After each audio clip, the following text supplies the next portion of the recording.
दिव्य प्रकाश और अनंत शांति का अनुभव करें।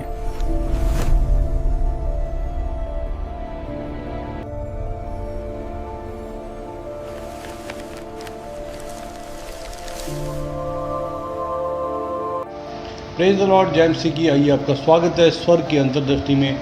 आइए, इससे पहले कि भाई डीजीएस दिनकरण जी द्वारा लिखित पुस्तक को पढ़े, आइए हम हमारे स्वर्गीय परमेश्वर की आराधना करें।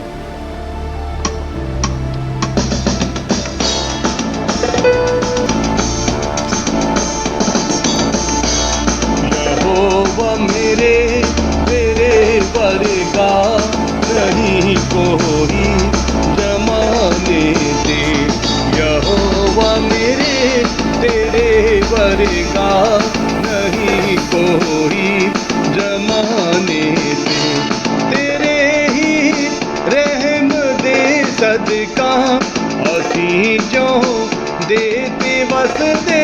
हाँ, तेरे ही रहम दे सदका असी जो देते बस दे। हाँ, असी जो देते बस दे। हाँ, यहोवा मेरे तेरे वर्गा नहीं कोई जमाने दे। यहोवा मेरे तेरे वर्गा नहीं कोई जमाने दे।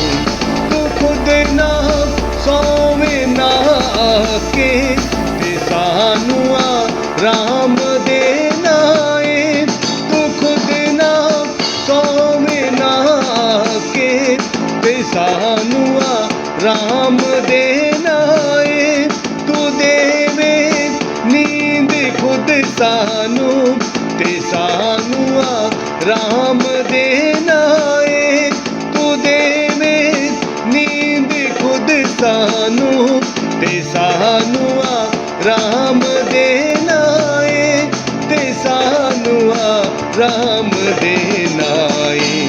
यहोवा मेरे तेरे वर्गा नहीं कोई जमाने दे। यहोवा मेरे तेरे वर्गा नहीं कोई जमाने दे। एक कण कण तेरी कुदरत दी सना दे गीत गाते ने।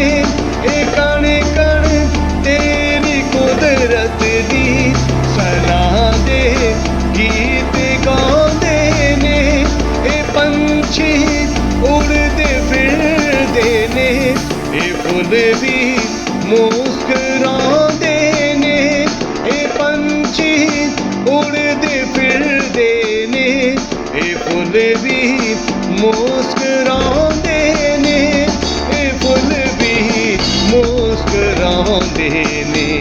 यहोवा मेरे तेरे वर्गा नहीं कोई जमाने दे। यहोवा मेरे तेरे वर्गा नहीं कोई जमाने दे।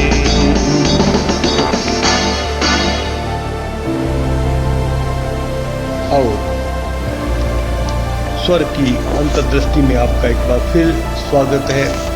प्रभु यीशु मसीह के सामर्थी नाम से हम इसे पढ़ना आरंभ करते हैं। एक बार मेरे फेफड़ों में एक विचित्र बीमारी हो गई, जिससे मैं बहुत समय तक पीड़ित रहा। अंततः डॉक्टरों ने समझ लिया कि मैं अपने जीवन के अंतिम दौर पर पहुंच चुका था और मेरे पास जीने को केवल 1 सप्ताह बचा था। उस व्याधि से पीड़ित होकर मैं बिल्कुल दुर्बल हो गया था।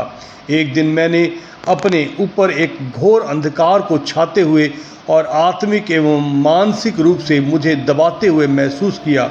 मैं परमेश्वर से ना तो प्रार्थना कर पा रहा था और ना उसकी स्तुति कर पा रहा था। मुझे ऐसा लग रहा था जैसे कि मैं परमेश्वर की उपस्थिति से दूर चला गया हूँ। सब जगह अंधेरा ही अंधेरा था। मैंने अपनी पत्नी को अपने कमरे में बुलाया और उसे बताया कि मुझे लग रहा था कि मैं अपने जीवन के अंत पर पहुंच चुका हूं। मेरी पत्नी ने मुझे उन भविष्यवक्ताओं का स्मरण दिलाकर मुझे उत्साहित किया जो मेरी सेवकाई के संबंध में की गई थी और अभी तक पूरी नहीं हुई थी। उन्होंने यह भी कहा, जब तक वे अपूर्ण भविष्यवाणियां पूर्ण नहीं होती, परमेश्वर आपको इस पृथ्वी पर से नहीं उठाएगा, वह आपको जीवित रखेगा।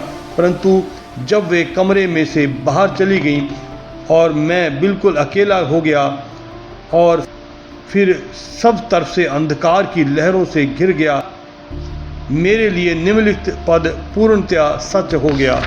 शत्रु तो मेरे प्राण का गाहक हुआ है, उसने मुझे चूर चूर करके मिट्टी में मिला दिया है और मुझे ढेर दिन के मरे हुओं के समान अंधेरे स्थान में डाल दिया है।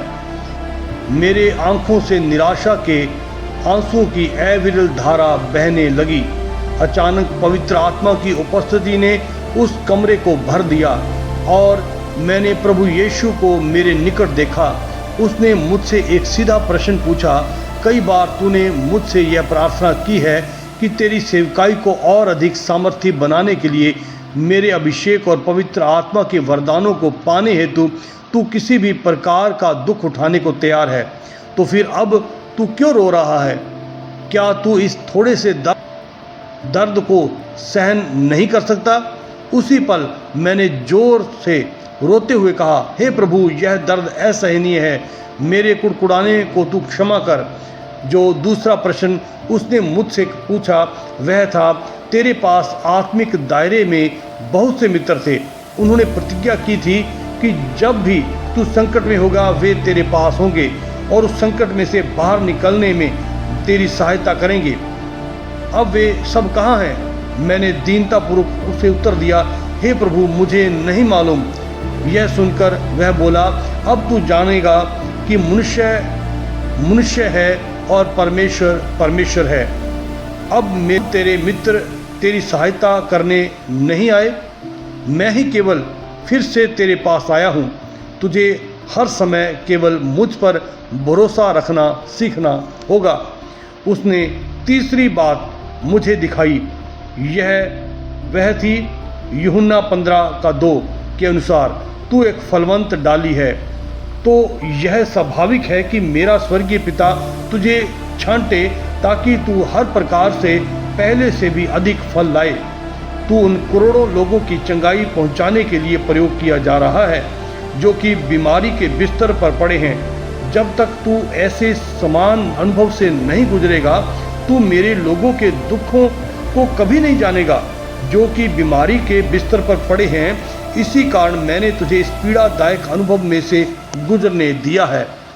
यह सब कहकर उसने इन शब्दों से समाप्त किया, अब मैं तुझे चंगा करूँगा, तू हर प्रकार से इस पीढ़ी तक मेरी चंगाई की सामर्थ्य को पहुँचाता रहेगा। मैं इस प्रभु यीशु मसीह के विषय में और क्या कहूँ, जो कि संसार की ज्योति है। उसने उस अंधकार के हर कण को दूर कर दिया जो कि बीमारी विभाग के प्रधान दुष्ट आत्मा के द्वारा लाया गया था। मैंने एक तेज ज्योति देखी। मैं मेरे मन में, मेरे घर में और हर जगह उसकी अद्भुत उपस्थिति का आभास करने लगा। सारी बीमारियां, दर्द, अंधकार दूर हो गए। मैं ठीक हो गया और मैंने मेरे दफ्तर का कार्य एवं परमेश्वर की सेवकाई दोनों फिर से आरंभ कर दिए। जनवरी 1990 में जब मेरी हृदय गति रुक गई थी, तब लगभग 15 घंटे तक मेरा ऑपरेशन हुआ। किसी को भी मेरे बचने की आशा नहीं थी। सौभाग्यवश मैं जीवित रहा, परंतु कई दिनों तक मैं प्रलाप, विभ्रांति का अनुभव करता रहा।